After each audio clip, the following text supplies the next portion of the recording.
m'appelle Didier Sauvage et je suis directeur du Vinipôle Sud Bourgogne. Quand on voit la vigne qui est derrière nous, qui est une jeune plantation, on constate que dans le feuillage, il y a des discontinuités. Il n'y a pas des feuilles tout le long du rideau de fil de fer et de piquet. Et la question, c'est de se dire, mais c'est dommage de devoir pulvériser de la bouillie alors qu'il n'y a pas de feuilles et de végétation pour intercepter cette bouillie. Et donc, elle est inefficace. Et les appareils aujourd'hui ne permettent pas d'avoir un niveau de précision tel que celui-là. Donc la question qui a été posée au LE2I, ça a été, pouvez-vous nous dire si un dispositif, un système peut permettre de voir là où il y a des feuilles, là où il n'y en a pas, en temps réel et si possible sur un système embarqué pour pouvoir à terme développer une viticulture plus de précision avec une pulvérisation asservie.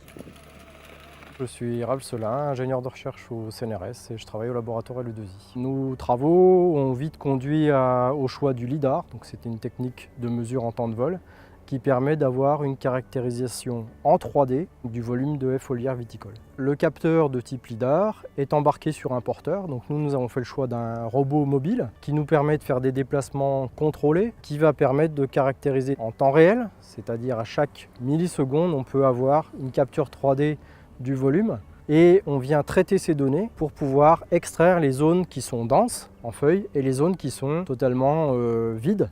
À l'issue de ce traitement de données, on va pouvoir générer des signaux pour piloter la commande de la pulvérisation. Donc c'est un système qui permet d'avoir une pulvérisation maîtrisée et qui nous permet de pulvériser au bon endroit la bonne quantité de produit. Nous sommes également maintenant, depuis 2018, dans un contexte d'évolution des pratiques en termes d'usage des produits phytosanitaires.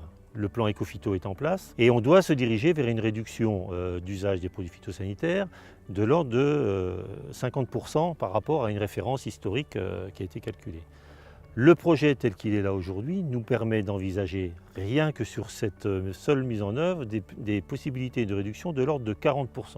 Donc ça veut dire quelque part que l'objectif, on peut espérer l'atteindre par ce type de technique à 80%.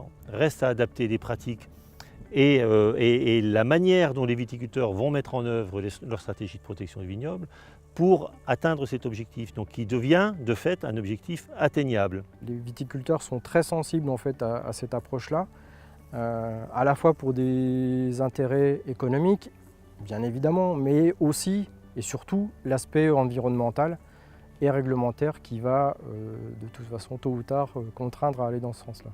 Donc là aujourd'hui, on a un démonstrateur qui est fonctionnel. On travaille aujourd'hui à optimiser tout ce système-là pour avoir une chaîne de commande complète qui va jusqu'à la pulvérisation du produit. Notre objectif, c'est à la fois de pouvoir équiper les enjambeurs actuels, qui est un parc qui est conséquent, et on a également une approche où là on travaille avec des fabricants de robots agricoles qui vont prochainement développer des enjambeurs robots totalement autonomes qui vont permettre de traiter et de faire le travail de façon totalement autonome à la parcelle.